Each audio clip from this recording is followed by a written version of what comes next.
अंतर यह है कि जो ब्राह्मण देवता है, हम ऐसा कह सकें उसको, वो मंदिरों में रहता है, वो घर से बाहर रहता है। लेकिन बहुजनों का जो देवता है परंपरागत रूप से, वो घर के भीतर रहता है या खेतों में रहता है, जिसका कोई मंदिर नहीं होता, कोई इसकी जगह नहीं होती। कोशिश की थी और बताया था कि महिषासुर किस तरह से बहुजनों का नायक है और दुर्गा भी एक बहुजन कन्या थी उस कहानी के अनुसार। उसके बाद फिर एक रैली हुई जिसमें ये नारा लगाया गया कि महिषासुर की औलादों को जूते मारो। वो एक एप्लीकेशन देते हैं जिसमें कहते हैं कि दुर्गा की मूर्ति में महिषासुर का वध करते हुए न दिखाया जाए। दुर्गा की पूजा का विरोध नहीं करते, वो कहते हैं कि हमारे नायक का वध करते हुए मत दिखाओ।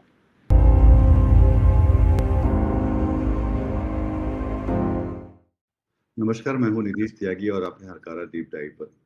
जब भी नवरात्रि आती है तो मामले खड़े होते हैं देश के कई हिस्सों में, जहां पे ऐसे आदिवासी दलित लोग हैं जो महिषासुर की पूजा करते हैं और वो उसका एक उत्सव मनाना चाहते हैं।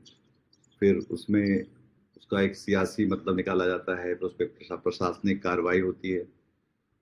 पिछले कई सालों से ये इस तरह की गतिविधियों पर खबरें बढ़ी हैं और कई जगह वो देखा जाता है। खासतौर पर मैसूर में, जहाँ पर चामुंडेश्वरी मंदिर जहाँ पर है, वहाँ पे एक मूर्ति है जिसको लेकर वहाँ पे लोग महिषासुर की मूर्ति पर जाकर उनका फूल चढ़ाना चाहते हैं या उनकी पूजा करना चाहते हैं या उसका उत्सव मनाना चाहते हैं, तो उसको लेकर लगातार कार्रवाई होती रहती है।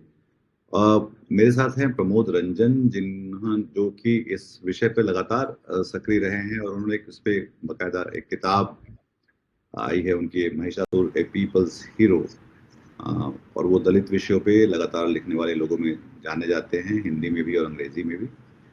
और इस किताब में मैं जब इसको देख रहा था तो इसमें बहुत सारे ऐसे लोग हैं जिनको हम लोग जानते हैं, जो महिषासुर के पक्ष में अपनी बात कहते हुए दिखलाई पड़े, जिसमें मीसा भारती भी हैं, संजीव चंदन हैं, प्रमोद तो हैं ही, कांचा इलाया हैं, राम पुनियानी हैं। प्रमोद जी, आपका बहुत स्वागत है इस बैठक में, इस बातचीत में। मैं ये बातचीत इसलिए भी करना चाह रहा था कि इस बात को हम शायद समझने की कोशिश करें और जो लोग इसके बारे में नहीं जानते वो भी इसको उस रोशनी में देखना शायद चाहें, जो कि जिससे हमारा जो मुख्य धारा का नैरेटिव, मुख्य धारा का मीडिया, जो डोमिनेंट पॉलिटिक्स है और जिस तरह की कार्रवाई प्रशासन करता है, हम सबके अधिकारों के बावजूद, जो संविधान हमको देता है उसके बावजूद भी उस पर कार्रवाइयाँ लगातार चलती रहती हैं। तो पहले तो ये कि ये पूरा मामला अगर आप समझा सकें, खासतौर पर उन लोगों को ध्यान में रख के जिन्हें इसके बारे में या तो पता नहीं है या वो पहले से ही उसको लेकर पूर्वाग्रह या दुराग्रह से ग्रस्त हैं। धन्यवाद निधीश जी। दरअसल इस मामले को दो तरह से देखा जाना चाहिए और दोनों एक दूसरे से जुड़े हुए हैं। मसला ये नहीं है कि लोग पूर्वाग्रह से पहले से ग्रसित हैं, मसला ये है कि उन्होंने इसको समझा नहीं है, जानते हैं लेकिन समझा नहीं है। दरअसल महिषासुर और मेघनाथ आदि की परंपराएं हमारे बीच मौजूद रही हैं, तब से जीवंत रूप से वो गौंड आदिवासी समुदाय के बीच हैं। लेकिन बिहार, उत्तर प्रदेश, मध्य प्रदेश, खासकर महाराष्ट्र में जितने भी दलित ओबीसी हैं, उन सभी के घरों में ये परंपराएं किसी न किसी रूप में मौजूद रही हैं। उसको थोड़ा और गहराई से समझना होगा। जैसे महासूर है ना, महाराष्ट्र में महासूर नाम का हर गांव के बाहर एक देवता होता है। वो महिषासुर का ही रूप। ज्योतिबा फुले एक ईश्वर की निर्मिति करते हैं जिसको निर्मीक नाम देते हैं, जो लोग फुले की आइडियोलॉजी से परिचित होंगे। और वहाँ एक गीत लिखते हैं फुले, उनकी रचनावली जो राजकमल से प्रकाशित है उसमें वो गीत है। वो महिषासुर का आह्वान करते हैं, वो कहते हैं इस गीत को जब विवाह हो वर वधू का उस समय गाया जाना चाहिए।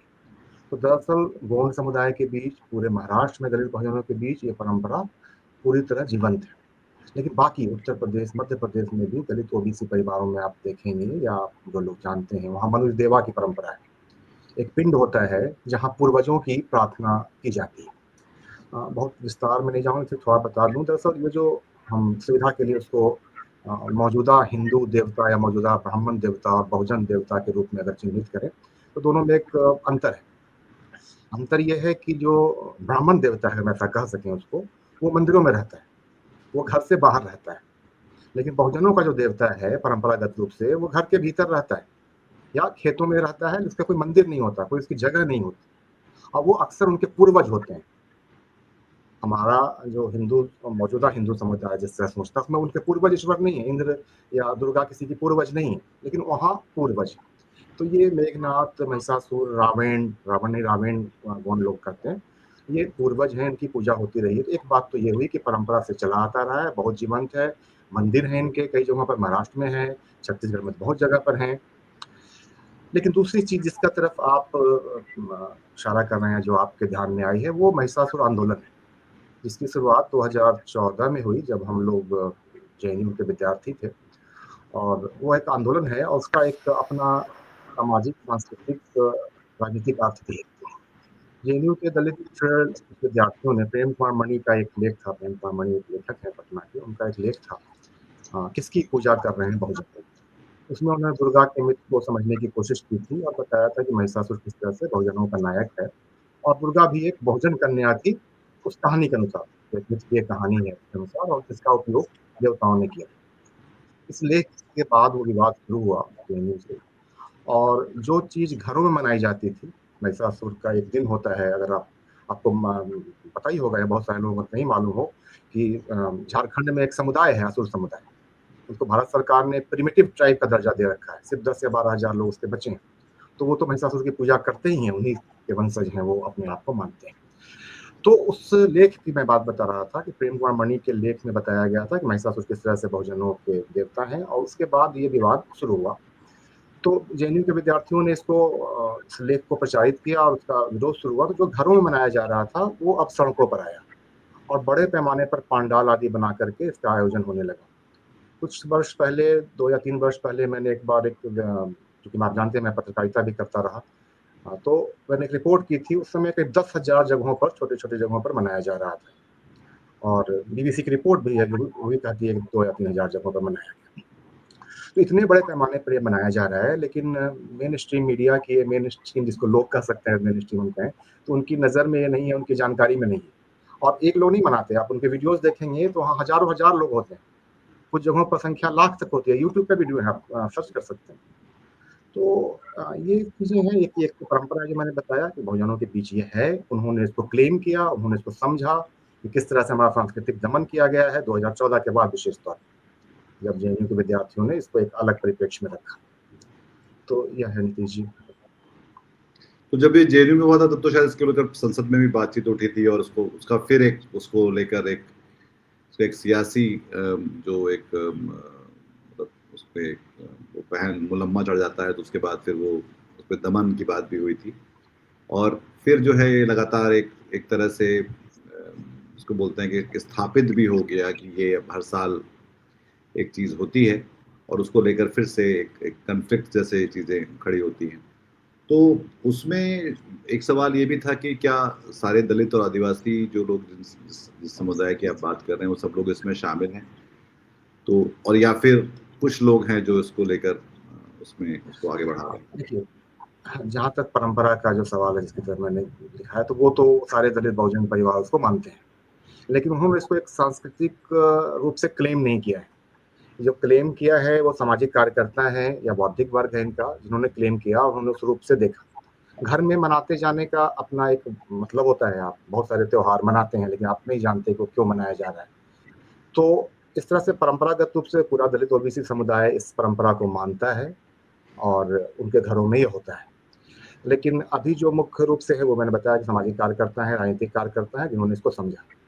राजनीतिक दमन शुरू हुआ इसका 2016 के बाद से, जब उस समय मानव संसाधन मंत्री थी स्मृति ईरानी, और उन्होंने संसद में एक बार इसको लेकर के काफ़ी हंगामा खड़ा किया कि कुछ लोग दुर्गा को गलत शब्द बोलते हैं।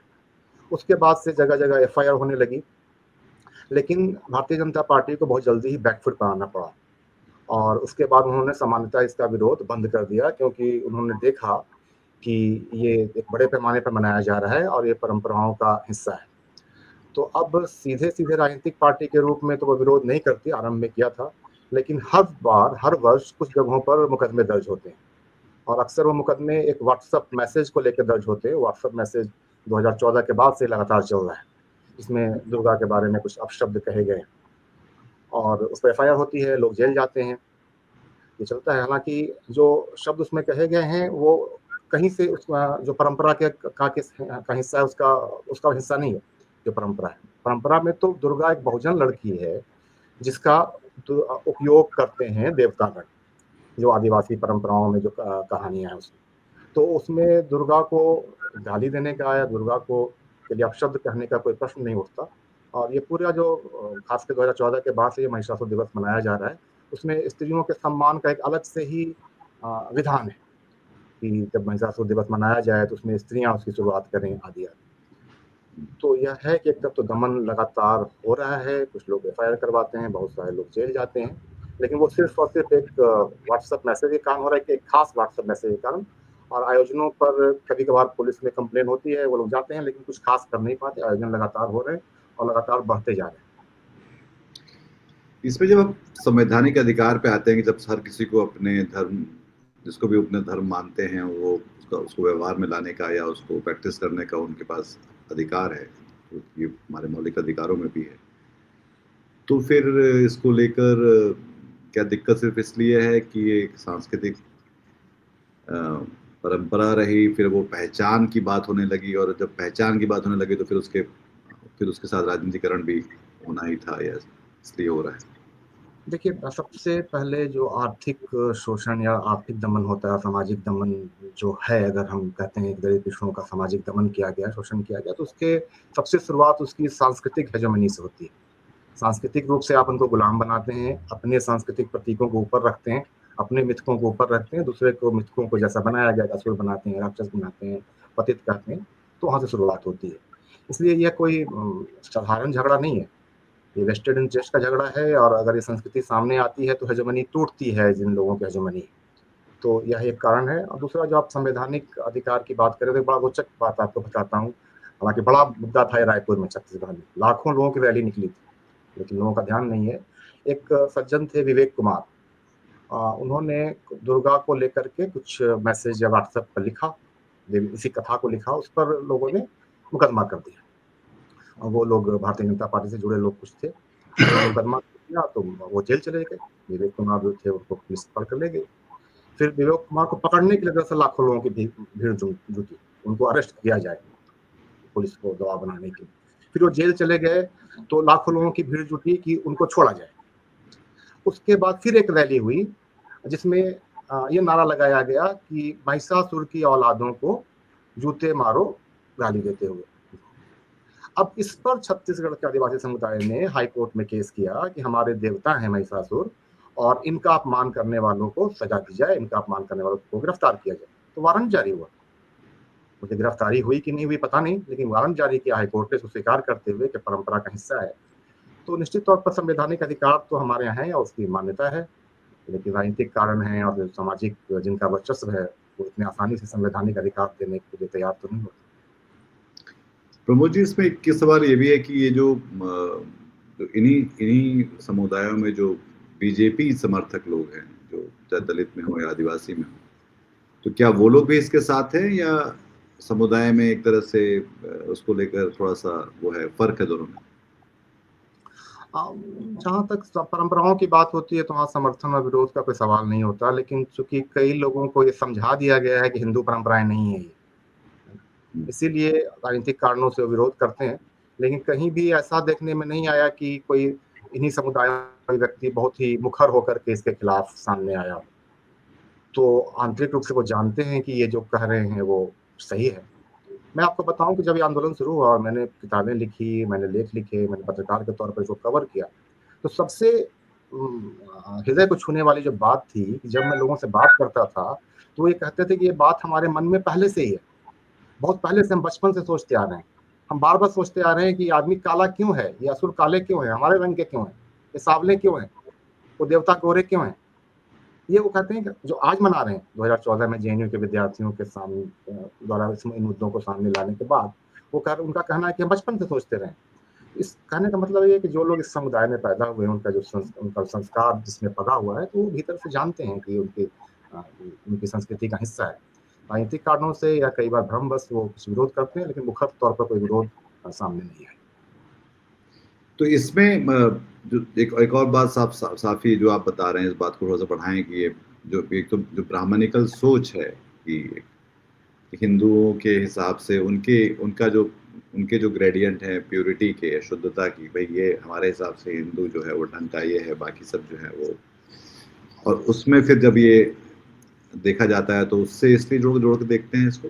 वास्तव में ये एक खास किस्म का जो हिंदुत्व प्रस्तावित करते हैं, कोई नई बात मैं नहीं कर रहा हूँ, बार-बार कहा जा रहा है।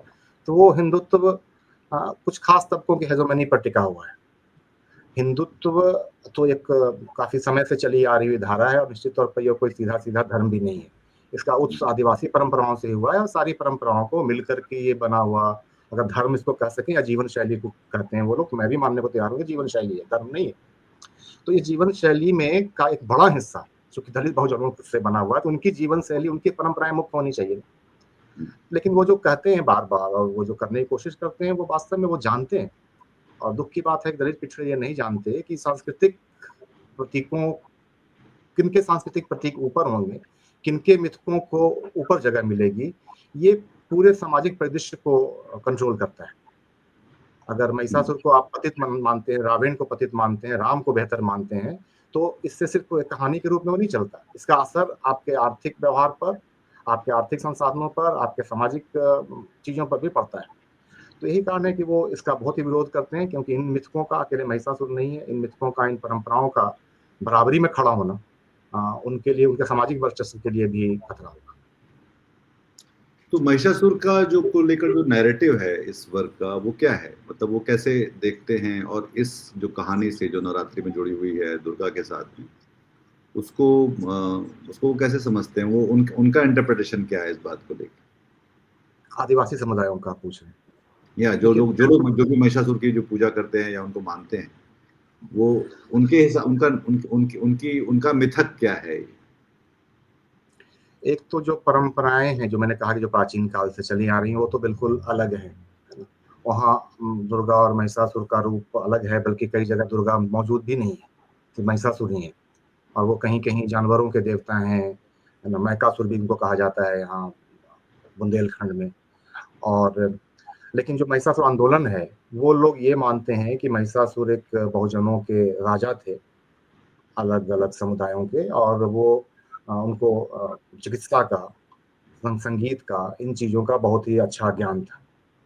और चूँकि उनको परास्त नहीं किया जा सकता था, इसीलिए कुछ लोग आर्य कहते हैं, कुछ लोग देवता कहते हैं कि उन लोगों ने इनके खिलाफ एक छल किया और एक बहुजन महिला को सामने ला कर के इनकी हत्या की।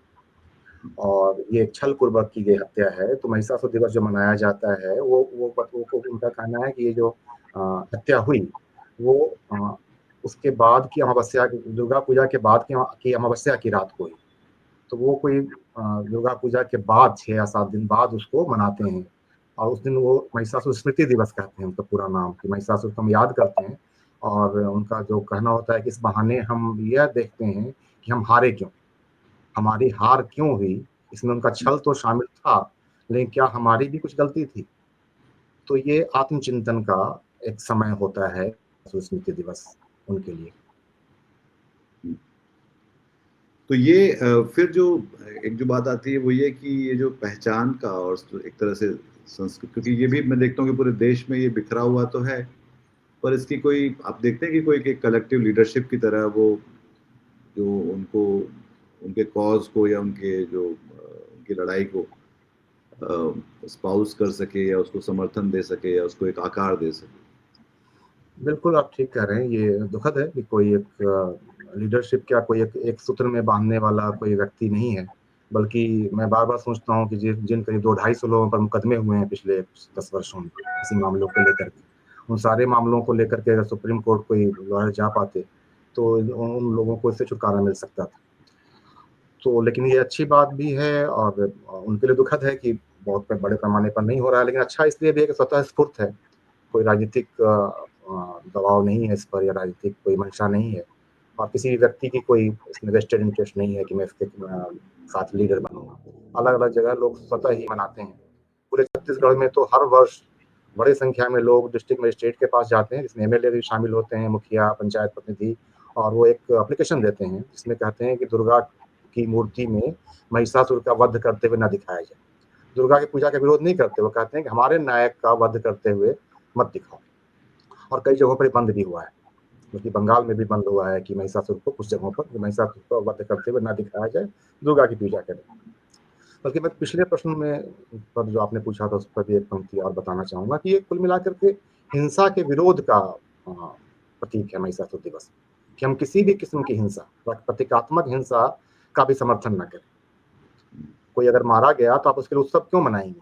मृत्यु या हत्या का उत्सव कहीं मनाया जाता है, तो हत्या या हिंसा के विरोध का ये प्रतीक है, ये जो समारोह है। और दूसरी बात ये है कि ये हम लगातार देख सकते हैं, मतलब चाहे छत्तीसगढ़ की जैसे आप बात कर रहे हैं या बाकी जगहों पे भी, वहाँ पे जैसे कि हर आदिवासी समुदाय के अपने अपने इष्ट होते हैं, कई जगह उनके पेड़ होते हैं, कई जगह पशु होते हैं, इस तरह से होते हैं। तो उनको भी बस्तर का दशहरा अपने आप में एक उदाहरण है इसका, जहाँ पर उसको धकेल के बाहर कर दिया गया और वापस मुख्य धारा का जो की परंपरा है वो लाद दी जाती है आदिवासियों पे खास तौर पे, और दलितों पे उस तरह से। मैं जैसे एक बार मैं लहर तारा गया तो कबीर का जो जगह है, तो वहाँ पे भी वो वैसे ही पत्थरों से बन रहा था जैसे कि अक्षरधाम है। तो मैंने उनसे पूछा कि आप ऐसा क्यों कर रहे हैं, क्योंकि कबीर साहब खुद इस तरह की चीज़ों पे यकीन नहीं करते। तो उनका कहना था कि नहीं, हमको भी बताना है कि हम लोग अब समर्थ हो गए।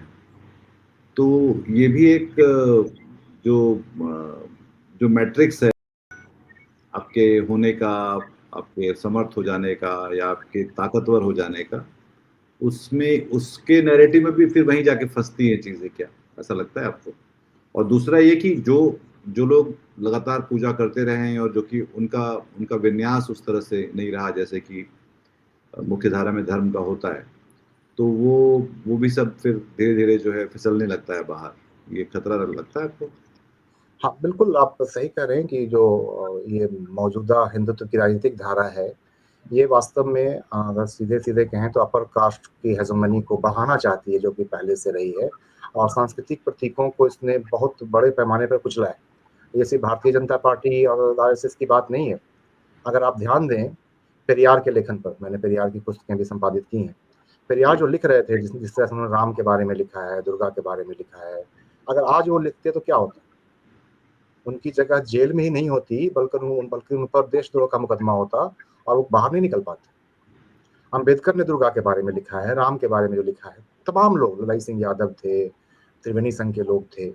तो आज़ादी के बाद से ही, जब से दक्षिणपंथी धाराएँ मजबूत होती गईं, आज़ादी के बाद से जब भारत आज़ाद हुआ तो ये धाराएँ लगातार मजबूत हुई।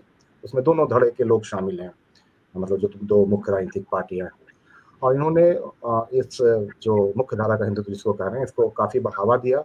और जो दूसरी संस्कृतियाँ जो कि अधिक समतामूलक थी, अधिक समरसतामूलक भी थी, जिनकी ये बात करते हैं, जो अधिक मानवीय थी, जो अधिक अहिंसक थी, उनको इन्होंने कुचला है, उनको उन्होंने हाशिए पर धकेला है, और हाशिएकरण की प्रक्रिया लगातार जारी है। लेकिन जैसे-जैसे कई कारणों से इन समुदायों में जागृति आ रही है, तो वो उसका विरोध भी हो रहा है।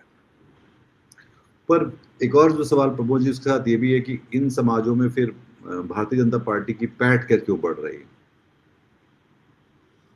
भारतीय जनता पार्टी की पैठ बढ़ने का एक बड़ा कारण जो है वो है कि वो सांस्कृतिक प्रतीकों के कारण नहीं बढ़ रही, इसके कारण नहीं बढ़ रही है दलित बहुजनों के बीच में कि उन्होंने राम मंदिर बना दिया। ये बहुत स्पष्ट बात है कि राम मंदिर बनाने के कारण उनको दलित बहुजन वोट नहीं दे रहे।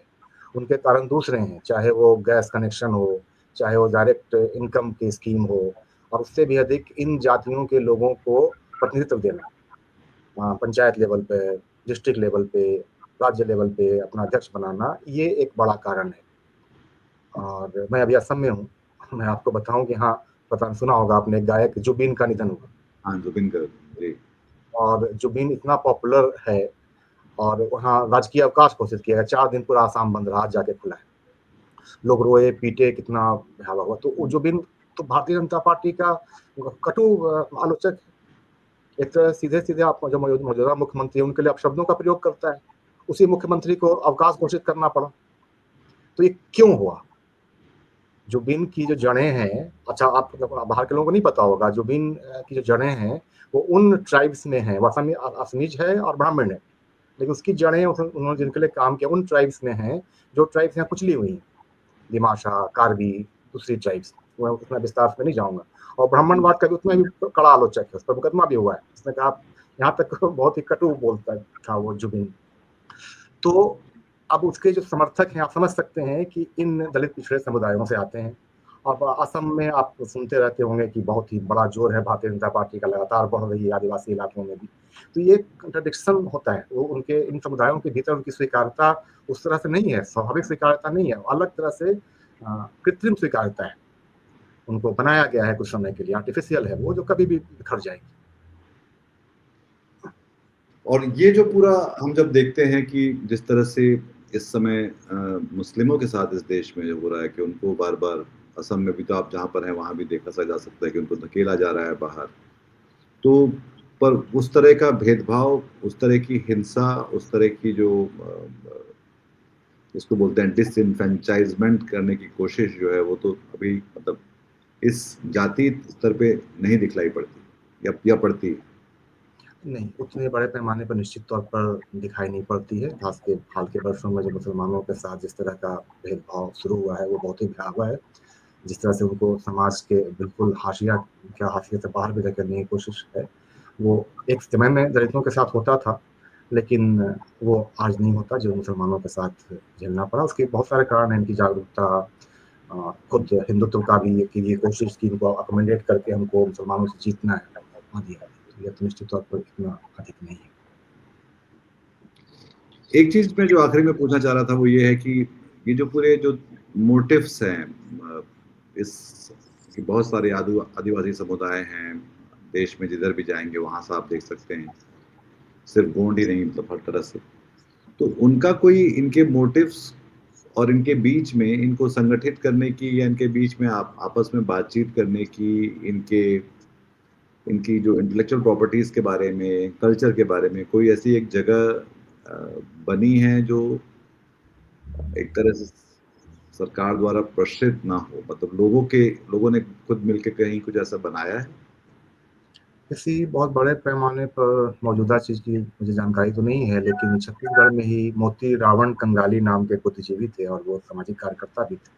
उनका नाम दरअसल मोती राम कंगाली था, बाद में उन्होंने मोती रावण कंगाली किया था। उन्होंने बहुत अध्ययन भी किया इन परंपराओं पर, खासकर सांस्कृतिक चीज़ों पर, कई पुस्तकें हैं। वो जो गोंड स्क्रिप्ट पे जो काम कर रहे थे हाँ, गोंड स्क्रिप्ट पर भी काम किया वो उन्होंने। नागपुर, हाँ नागपुर के थे वो, छत्तीसगढ़ हाँ, के, हाँ ठीक, जी। लेकिन वो उनकी जड़ें शायद छत्तीसगढ़ में हैं, रहते नागपुर में थे। पता नहीं उस मुझे। समय जिस समय के वो रहे होंगे, क्योंकि वो अब तो शायद पता नहीं वो है कि नहीं, पर वो उस समय बहुत बुजुर्ग थे।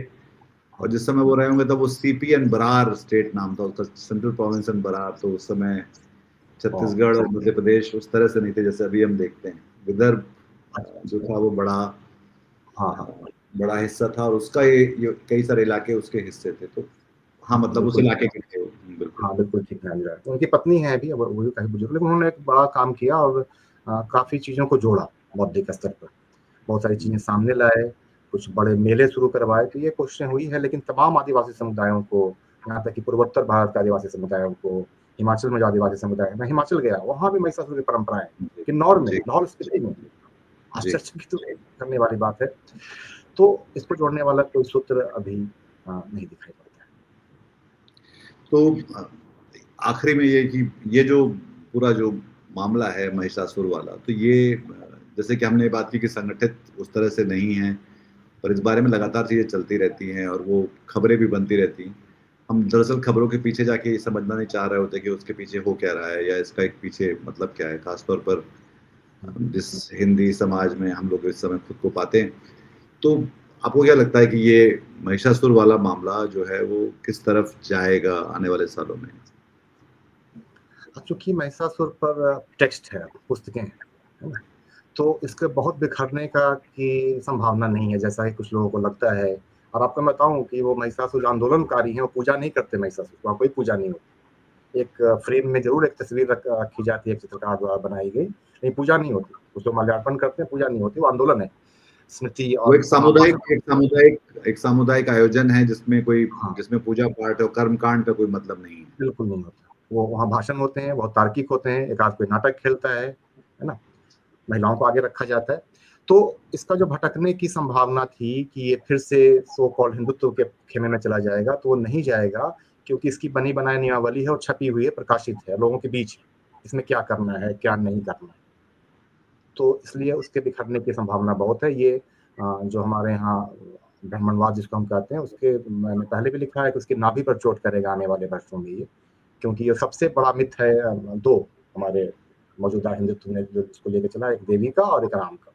राम का मिथ बहुत नया है, लगता है बहुत पावरफुल है, लेकिन बहुत ताकतवर वो नहीं है, क्योंकि वो नया है, लेकिन जो देवी का मिथ है वो थोड़ा पुराना है और इसमें कई चीज़ें हैं जो इनकी नाभि पर प्रहार करेगा जैसे-जैसे बढ़ता जाएगा। बहुत शुक्रिया प्रमोद जी आपका, और इस बातचीत के लिए हम आगे भी इस बारे में बात करेंगे और इस तरह के मसलों को हम हरकारा डीप डाइव में लेकर आते रहेंगे। अगर आपको ये बातचीत पसंद आई तो इस प्रोग्राम को लाइक करिए, हमारे चैनल को सब्सक्राइब करिए और अपने हम ख्याल लोगों के साथ इसको साझा भी करिए। बहुत शुक्रिया और अपना ख्याल रखिए। तो मुझे नमस्कार। आज की ताजा खबर, आज की ताजा खबर, आज की ताजा खबर। आओ काका जी इधर, आओ मामा जी इधर, सुनो दुनिया की खबर।